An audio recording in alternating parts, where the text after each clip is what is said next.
Today on YouTube, we're going to be reading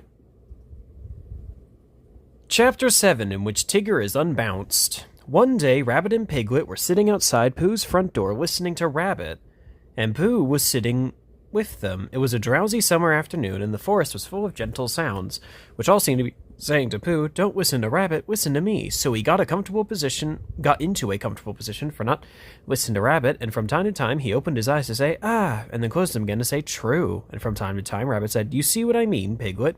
very earnestly, and Piglet nodded earnestly to show that he did. In fact, said Rabbit, coming to the end of it at last, "Tigger's getting so bouncy nowadays, I think it's time we taught him a lesson. Don't you think so, Piglet?" Oh no, it's one of those silly stories again, where it's just the characters messing around.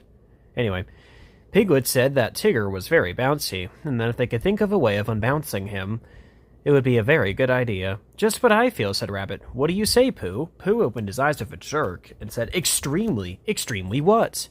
asked Rabbit. "What you were saying," said Pooh undoubtedly. Piglet gave Pooh a stiffening sort of nudge, and Pooh, who felt more and more that he was somewhere else, got up slowly and began to look for himself. "But how shall we do it?" asked Piglet. "What sort of lesson, Rabbit?" "That's the point," said Rabbit. The word lesson came back to Pooh as one he had heard before somewhere. "There's a thing called twi-stims," he said. "Christopher Robin tried to teach it to me once, but it didn't." "What didn't?" "What didn't?" said Rabbit. "Didn't what?" said Piglet. Pooh shook his head. "I don't know, it just didn't." "What are we talking about?" "Pooh," said Piglet reproachfully. Haven't you been listening to what Rabbit was saying?" "I listened, but I had a small piece of fluff in my ear. Could you say it again, please, Rabbit?" Rabbit never minded saying things again, so he asked where he should begin from, and when Pooh said from the moment when the fluff got in his ear, and Rabbit asked him when that was, Pooh had said he didn't know because he hadn't heard properly.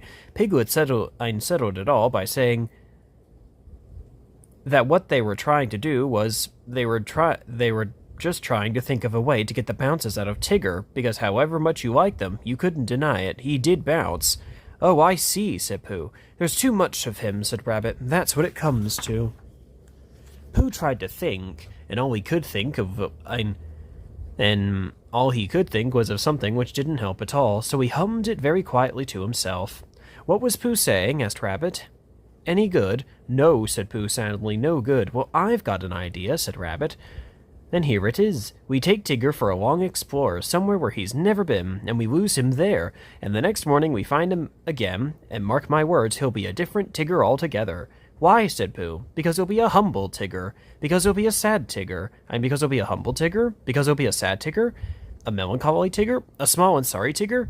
And, oh, Rabbit, I'm glad to see you, Tigger." "That's why."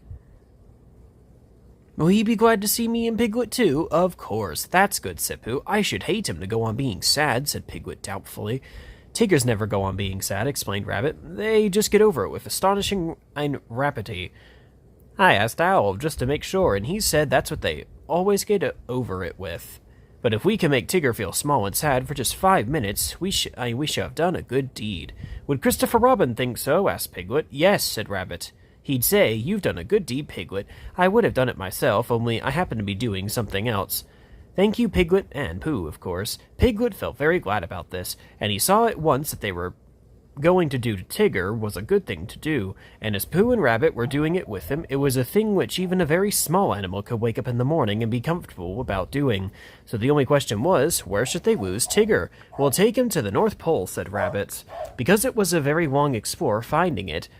So it'll be a very long explore for Tigger unfinding it again. It was now Pooh's turn to feel very glad, because he was the one who had first found the North Pole, and when they got there, Tigger would notice a notice which said, "Discovered by Pooh." Pooh found it, and then Tigger would know, which perhaps he didn't know, the sort of bear Pooh was, that sort of bear. So it was arranged they should start next morning, and that Rabbit, who lived near Kangaroo and Tigger, should now go home and ask Tigger what he was doing tomorrow, because if he wasn't doing anything, what about coming for an explore and getting Pooh and Piglet to come too? And if Tigger said yes, that would be all right, and if he said no, "He won't," said Rabbit. "Leave it to me," and he went off busily.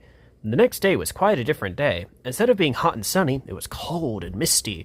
Pooh didn't mind for himself, but when he thought of all the honey the bees wouldn't be making, a cold and misty day always made him feel sorry for them. He said so to Piglet when Piglet came to fetch him. And Piglet said that he wasn't thinking of that so much, but of how cold and miserable it would be lost all day and night on top of the forest. But when he and Pooh got to Rabbit's house, Rabbit said that it was just the day for them, because Tigger always bounced on ahead of everybody, and as soon as he got out of sight, they would hurry away in the other direction, and he would never see them again. Not never, said Piglet. Well, not until we find him again, Piglet. Tomorrow or whenever it is. Come on, he's waiting for us. When they got to Kanga's house, they found that Roo was waiting too, being a great friend of Tigger's, which made it awkward. But Rabbit whispered, "Leave this to me," behind his paw to Pooh, and went up to Kanga. "I don't think Roo had better come," he said. "Not today." "Why not?" said Roo, who wasn't supposed to be listening. "Nasty cold day," said Rabbit, shaking his head. "And you were coughing this morning. How do you know?" asked Roo indignantly. "Oh, Roo, you never told me," said Kanga reproachfully. "It was a biscuit cough," said Roo. "Not one you tell about." "I think not today. Another day. Another day. Tomorrow?" said Roo hopefully. "We'll see," said Kanga. "You're always seeing, and nothing ever happens," said Roo sadly. "Nobody could see on a day like this, Roo," said Rabbit. "I don't expect we shall get very far, and then this afternoon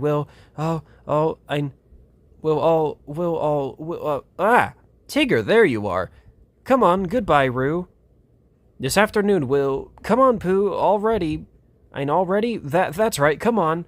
So they went. At first, Pooh, Rabbit, and Piglet walked together, and Tigger ran round them in circles. And then when the path got narrow, Rabbit, Piglet, and Pooh walked one after another, and Tigger ran round them in oblongs. And by and by, and when the gorse got very prickly on each side of the path, Tigger ran up and down in front of him, and sometimes he bounced into Rabbit, and sometimes he didn't. As they got higher, the mist got thicker, so that Tigger kept disappearing. And when you thought he wasn't there he was again, saying, "I say, come on." "I say, come on." And before you could say anything, there he wasn't. Rabbit turned round and nudged Piglet. "The next time," he said. "Tell Pooh." "The next time," said Piglet to Pooh. "The next what?" said Pooh to Piglet. Tigger appeared suddenly bounced into Rabbit and disappeared again. "Now!" said Rabbit. He jumped into a hollow side of the path, and Pooh and Piglet jumped after him. They crouched in the bracken, listening. The forest was very silent when you stopped and listened to it. They could see nothing, and they can see and hear nothing. "Hish!" said Rabbit. "I am," said Pooh. There was a pattering noise. Then silence again. "Hello!" said Tigger. He sounded so close suddenly that Piglet would have jumped if Pooh hadn't accidentally been sitting on most of him. "Where are you?" called Tigger.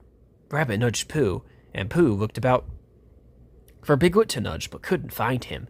And Piglet went on breathing wet bracken as quietly as he could. He felt very brave and excited. That's funny, said Tigger. There was a moment's silence, and then they heard him pattering off again. For a little longer they waited until the forest had become so still it almost frightened them. Then Rabbit got up and stretched himself. "Well," he whispered proudly, "there we are, just as I said." "I've been thinking," said Pooh, "and I think—" "No," said Rabbit, "don't run, come on." And they all hurried off, Rabbit leading the way. "Now," said Rabbit after they got a little way, "we can talk." "What were you going to say, Pooh?" "Nothing much. Why are we going along here?" "Because it's the way home." "Oh," said Pooh. "I think it's more to the right," said Piglet nervously. "What do you think, Pooh?" Pooh looked at his two paws. He knew that one of them was the right, and he knew that when you had decided which one of them was the right, then the other one was the left, but he could never remember how to begin. "Well," he said slowly. "Come on," said Rabbit. "I know it's this way." They went on. 10 minutes later, they stopped again. "It's very silly," said Rabbit, "but just for a moment. Oh, of course. Come on." "Here we are," said Rabbit 10 minutes later. "No, we're not." "Now," said Rabbit 10 minutes later, "I think we ought to be getting, or are we a little bit more to the right than I thought?" "It's a funny thing," said Rabbit 10 minutes later, "how everything looks the same in a mist. Have you noticed it, Pooh?" Pooh said that he had. "Luckily, we know the forest so well, or we might get lost," said Rabbit half an hour later, and he gave the careless laugh which you give when you know the forest so well you can't get lost. Piglet sidled up next to Pooh from behind. Pooh, he whispered. Yes, Piglet? Nothing, said Piglet, taking Pooh's paw. I just wanted to be sure of you. When Tigger finished waiting for the others to catch him up, and they hadn't, and when he got tired of having nobody to say, I say, come on to, he thought he would go home, so he trotted back, and the first thing Kanga said when he saw him was, There's a good Tigger, you're just in time for your strengthening medicine, and she poured it out for him. Roo said proudly, I've had mine, and Tigger swallowed his, and said, So have I, and then he and Roo pushed each other about in a friendly way, and Tigger accidentally knocked over 1 or 2 chairs by accident, and Roo accidentally knocked over one, accidentally on purpose. And Kanga said, Now then, run along. Where shall we run along to? Asked Roo. You can go and collect some fir cones for me, said Kanga, giving them a basket. So they went to the 6 pine trees and threw cones at each other until they'd forgotten what they came for, and they left the basket under the trees and went back to dinner. And it was just as they were finishing dinner that Christopher Robin put his head in the door. Where's Pooh? He asked. Tigger, dear, where's Pooh? Said Kanga. Tigger explained what had happened at the same time that Roo was explaining about his biscuit cough, and Kanga was telling them to telling them both to not talk at once. So it was some time before Christopher Robin guessed that Pooh, Piglet, and Rabbit were all lost in the mist on top of the forest. It's a funny thing about Tiggers, whispered Tigger to Roo, how Tiggers never get lost. Why don't they, Tigger? They just don't, explained Tigger. That's how it is. Well, said Christopher Robin, we shall have to go and find them. That's all. Come on, Tigger. I shall have to go and find them, explained Tigger to Roo. May I find them too? Asked Roo eagerly. I think not today, dear, said Kanga. Another day. Well, if they're lost tomorrow, may I find them? We'll see, said Kanga.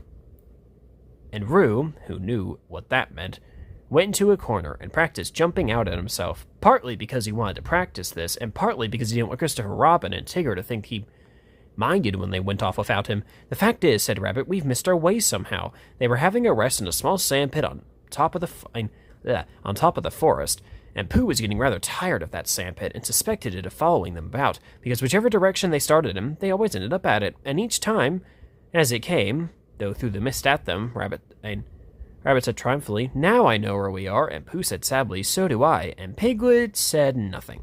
He had tried to think of something to say, but the only thing he could think of was, Help! Help! And it seemed silly to say that when he had Pooh and Rabbit with him. Well, said Rabbit after a long silence, which nobody thanked him for on the nice walk that they were having, we better get on, I suppose. Which way shall we try?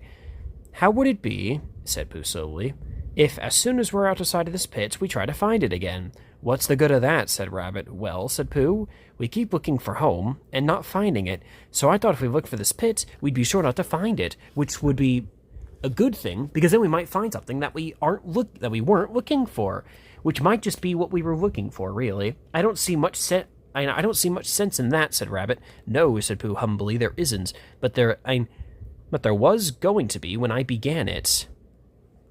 It's just that something happened to it on the way. If I walked away from this pit and then walked back to it, of course I should find it. Well, I thought perhaps you wouldn't, said Pooh.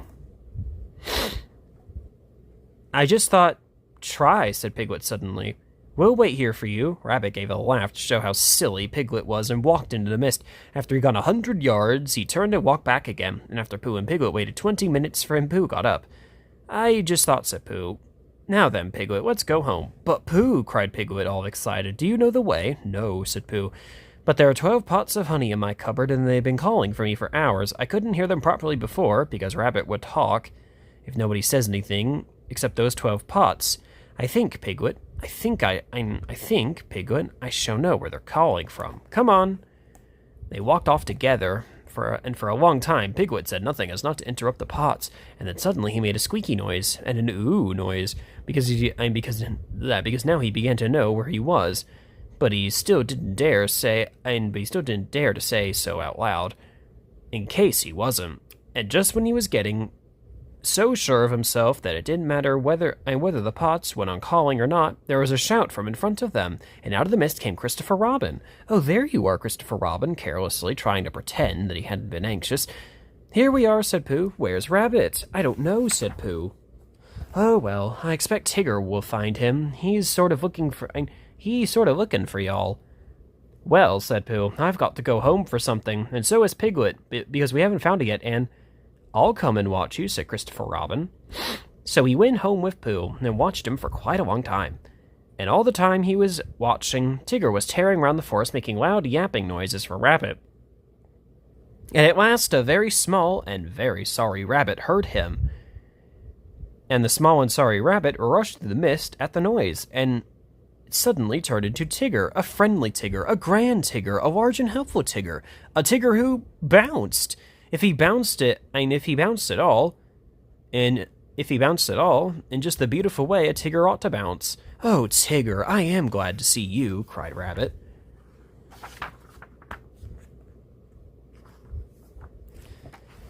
The end. Don't forget to like, comment, and subscribe. Talk to y'all later.